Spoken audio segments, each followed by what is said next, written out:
Hey guys, welcome to Blue Collar Catholic. Right off the bat, I want to say if you're a Protestant Christian, this video really doesn't pertain to you. I made one yesterday for you guys. It's called For Protestants Only, what the Pope actually said. So if you want to debate if Pope Francis said something that's not biblical or heretical, I answer the big questions that most of my Protestant brothers always throw at me on abortion, homosexuality, homosexual marriage, homosexual unions. Do all paths lead to God? We answer all those questions on that one. This is debating what Pope Francis said. This is for Catholics. Are we allowed, should we, as Catholics, criticize the Pope? Or if, and this is assuming you're a Catholic that believes the Pope is the Pope. If you are a protesting Catholic who doesn't even believe the Pope is the Pope, then you need to watch yesterday's video today, because this really doesn't pertain to you either. But if you're a sincere Catholic who wants to faithfully serve the Lord Jesus Christ in his church, the only church that Jesus Christ started, the one holy Catholic and Apostolic Church, this video is for you. And I come to you in the spirit of the Proverbs that says, a rebuke from a friend is sweeter than a kiss from an enemy. And men sharpen men like iron sharpens iron. I hope you can receive it in this spirit. So, when I was a Protestant Christian, I used to call Catholics who defended the Pope papists. That was the word. That was a big word back in the day, papists. And then there was other words, but now my Protestant brothers and sisters are using a new word for us that defend the Pope. It's called Popesplainer. And I know a lot of Catholics are using that word too. I don't know who said it first. I don't know if the Catholics are copying the Protestants or the Protestants are copying the Catholics. So I've been accused of being a Popesplainer and a papist ever since I became Catholic. Before that, I used to accuse Catholics of that. So, hey, I could take a punch. So today the question is not is the Pope, not if the Pope is a good Pope or a bad Pope. The question is, as Catholics, can we criticize the Pope? So I always get Code of Canon Law thrown in my face. It's like, well, Code of Canon Law 212 says it's our duty. It's our duty to criticize the Pope. So we'll read that first. We'll read a couple other canons. Then I'm going to read the saints. And then we're going to read the scriptures. And then you can decide for yourself. So Canon Law 212. Make sure it's on. Sometimes it looks like it's not on. Oh, my bad. The Christian faithful, conscious of their own responsibility, are bound by Christian obedience to follow what the sacred pastors, as representatives of Christ, declare as teachers of the faith, are determined as leaders of the church. The Christian faithful are free to make known their needs, especially spiritual ones, and their desires to the pastors of the church, in accord with the knowledge, competence, and preeminence which they possess. They have the right, and even at times the duty, this is what they're talking about. For what? To criticize the Pope? To manifest to the sacred pastors their opinion on matters which pertain to the good of the church. And they have the right to make their opinion known to the other Christian faithful, with due regard for the integrity of faith and morals, and reverence, key word, reverence. If you don't know what that means, Google it. Reverence toward their pastors, and with consideration for the common good and the dignity of persons. So that's a far cry from calling Pope Francis a heretic, saying he teaches heresy, saying he's a horrible Pope. It's saying reverently talk to your pastor about your needs. Now, Code of Canon Law 1373, one who publicly either stirs up hostilities or hatred among subjects against the apostolic see, so against the Pope, or against an ordinary on account of some act of ecclesiastical power or ministry, or incites subjects to disobey them, is to be punished by interdict or by other just penalties. So 212 of canon law says, yeah, you can make your concerns known in a reverently respectful way. But if I come here on YouTube and start bashing the Pope, that's publicly. And if you're in the comments agreeing with me, bashing the Pope in the comments, that's publicly. Me and you are subject to punishment. And 1404 says this. Now, I got to warn you, in our modern age where there's no respect for authority, this is very traditional, and if I may dare say, this is radical. Canon Law 1404, the first see is judged by no one. The first see is the Pope. Bam. And I'm going to get to some of the objections here soon, but I want to see what the saints have to say about this. I really don't care what YouTubers have to say about it. I care what the saints say. You want to follow your favorite YouTuber? I'll follow the saints. St. Paul said, follow me as I follow Christ. And the saints are our examples how to follow Christ. First one. Now, all times no, it's not coming up. I get it. Just be patient. I have slow internet here. We're getting ready for another storm. Okay. This is Saint Jose Maria Escriva. This saint says this: the Pope is the vicar of Christ. The Pope is Peter. The Pope is God's representative on earth. Our Christian love should be ordered like this: Jesus Christ, Most Blessed Mary, Saint Joseph, the Pope. The Pope above everything. What if the Pope is unlikable? Even if he is, if one day it were the case, what if the Pope, makes a gesture of slapping on the hand? Who are you to judge the Pope? We cannot judge the Pope. We must love him, and that's it. Understood? And then pray for him to be likable, to do things well, etc. And then St. John Bosco. This is radical. I know, this is very traditional. Modernists today will not accept this. The liberals will not accept when the Pope says abortion is a mortal sin, the gravest of mortal sins.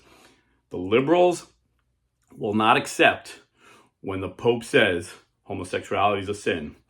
And the liberals will not accept when the Pope says, love the Pope.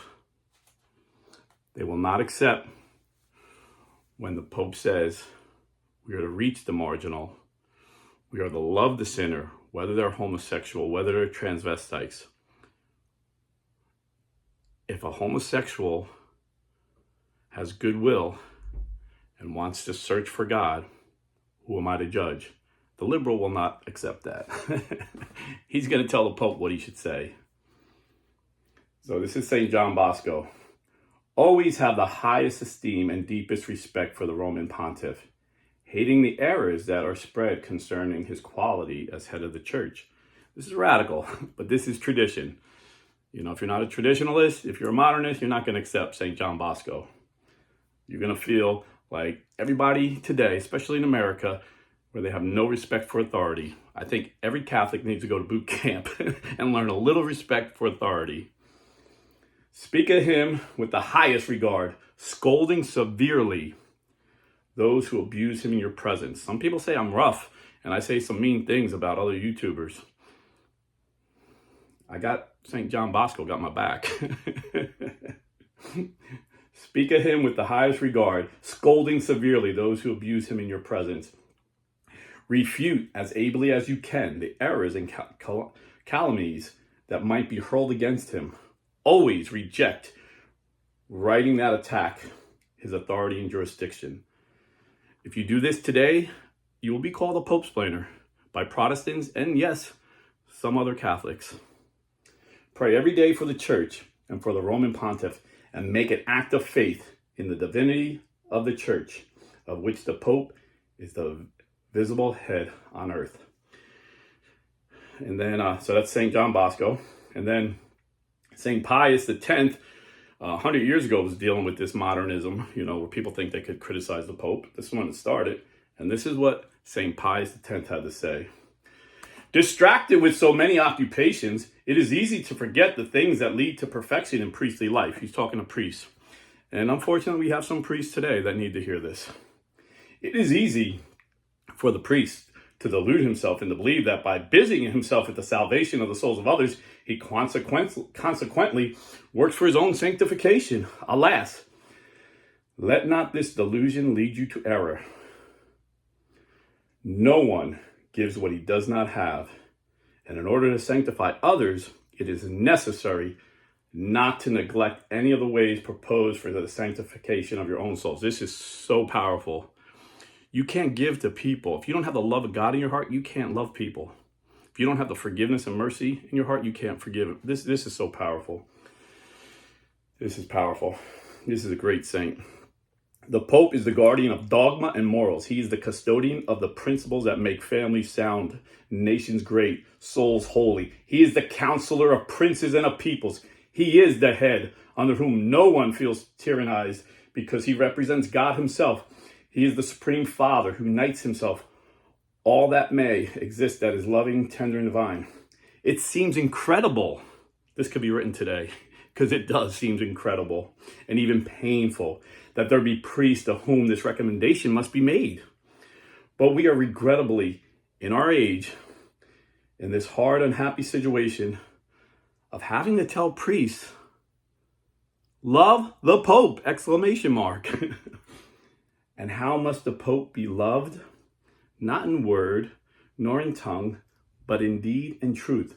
When one loves a person, one tries to adhere in everything to his thoughts, to fulfill his will, to perform his wishes. And if our Lord Jesus Christ said of himself, if anyone love me, he will keep my word. Therefore, in order to demonstrate our love for the Pope, it is necessary to obey him. I know this is radical, but and I know it's very traditional for these modernists to say, I don't have to obey the Pope, only when he's speaking ex cathedra. No, obey the Pope. If you're a Catholic, this is for you. I don't care what type of Catholic you want to identify as. There's one Catholic Church. If you're a Catholic, this is for you. I know it's radical. I know it's traditional, but this is truth. Therefore, when we love the Pope, there are no discussions regarding what he orders or demands, or up to what point of obedience must we go, and in what things is he to be obeyed. When we love the Pope, we do not say that he has not spoken clearly enough. He's so ambiguous, almost as if he was forced to repeat to the ear of each one the will clearly expressed so many times, not only in person, but with letters and other public documents. Bingo. We do not place his orders in doubt, add in the facile pretext of those unwilling to obey, that it is not the Pope who commands, but those who surround him. We do not limit the field in which he might and must exercise his authority. Oh, his head of this dicastery is bad. We don't have to listen to him. No, listen to him. Just like a general in the army. You listen to that general if you're in the army. We're in the army of God. And general has a lot of people working for him that go out in his authority. Just like the general. Okay, let me get back to this. Okay, so we do not set above the authority of the Pope that of other persons, however learned. Well, he's got a doctorate of philosophy. He's really smart. Who dissent from the Pope, who even though learned are not holy, because whoever is holy cannot descend from the Pope. This is the cry of a heart filled with pain, with deep sadness I express, not for your sake, dear brothers, but to deplore with you the conduct of so many priests who not only allow themselves to debate and criticize the wishes of the Pope, but are not embarrassed to reach shameless and blatant disobedience with so much scandal for the good. and with so great damage. St. Pius X, Apostolic Union, 50th anniversary of the Apostolic Union, November 18th, 1912. That is radical tradition. You want to be a rad trad? Love the Pope. You want to be a rad trad? Obey the Pope. Oh, but Paul opposed the Pope. I went through the whole book of Galatians. If you want to check it out, I did a Bible study. I think I finished it last week. Check it out. And we covered this, but I'll cover it again quickly. I used to cover it, defend against Protestants. Now I have to use it to defend against Protestant Catholics. But here we go. Wrong spot. Okay, this is Galatians chapter 2, verse 11 through 14. But when Cephas, Peter, came to Antioch, I opposed him to his face. To his face. Not on YouTube. Face to face, man to man. That's what a stand-up guy does. He doesn't hand them a book that criticizes him and take a picture, says thank you, and then laughs about it on YouTube. Face to face. Face to face. Because he stood condemned. For before certain men came from James, he ate with the Gentiles. But when they came back, he drew back and separated himself, fearing the circumcision party. So it's all about his behavior. He's eating. See, the Jews never ate with the Gentiles. But Jesus said we're all one. There's no Jew nor Gentile, man or female, slave or free. We're no longer under the law. We're under grace. This is what the whole chapter, the whole book of Galatians is about. But Paul was afraid of these Judaizers that came. These are Christians that were saying, we got to follow the law. We got to be circumcised. So he got a little intimidated and he just went and ate with them. And with him, the rest of the Jews acted insincerely. So that even Barnabas was carried away by their insincerity. But when I saw that they were not straightforward about the truth of the gospel, I said to Cephas before them all, if you, though a Jew, live like a Gentile and not a Jew, how can you compel the Gentiles to live like the Jews?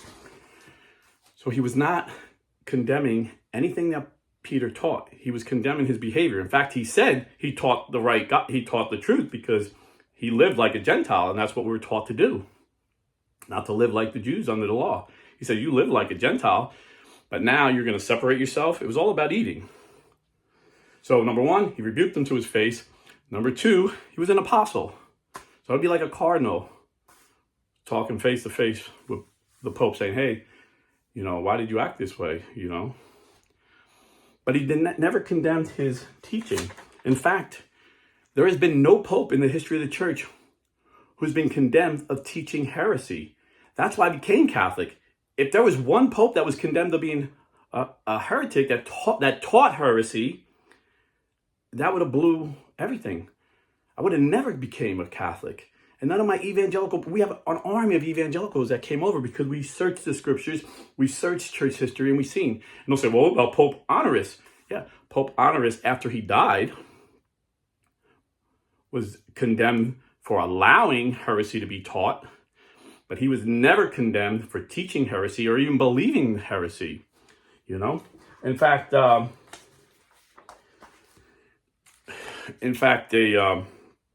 another Jesuit, that they love to take out of context, those who hate the Pope, is St. Robert Bellarmine. They're like, well, St. Robert Bellarmine said if a Pope teaches heresy, then he's no longer the Pope. So that, that's our loophole there. But they never read the rest of what he said. He said, but it would be impossible for that to happen because Jesus, when he said to Peter, you are the rock, and on this rock I will build my church, and the gates of hell will not prevail, he protected Peter.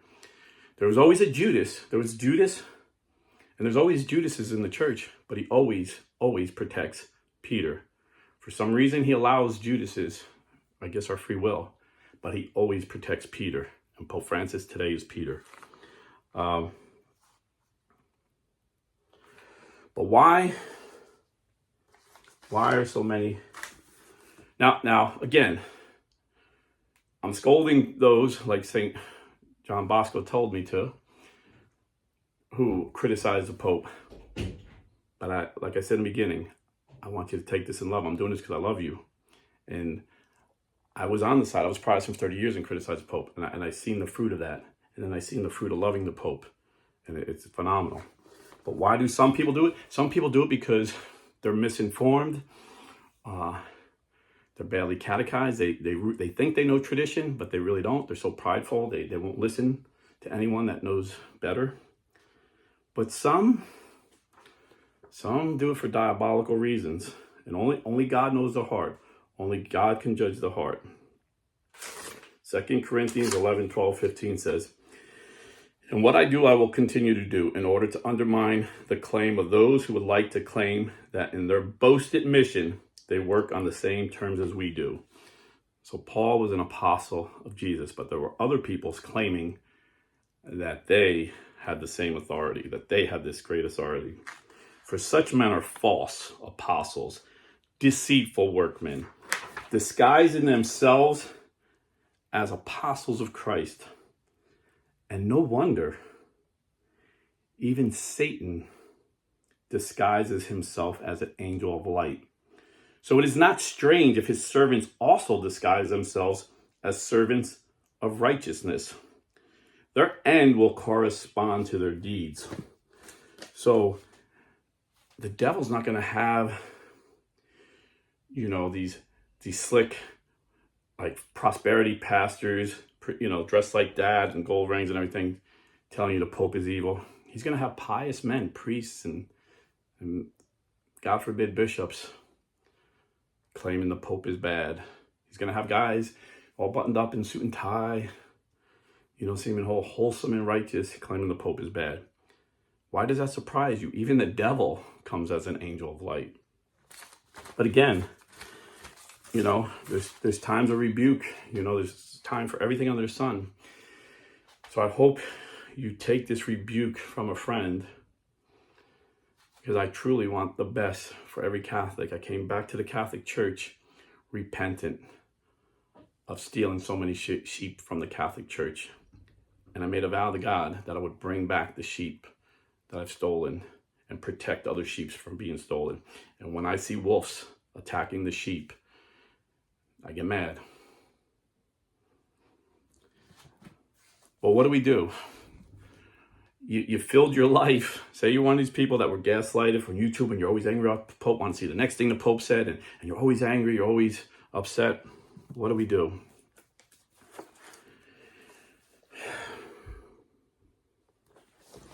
St. Paul tells us in that same book in Galatians, you want to fulfill the will of God? Here it is.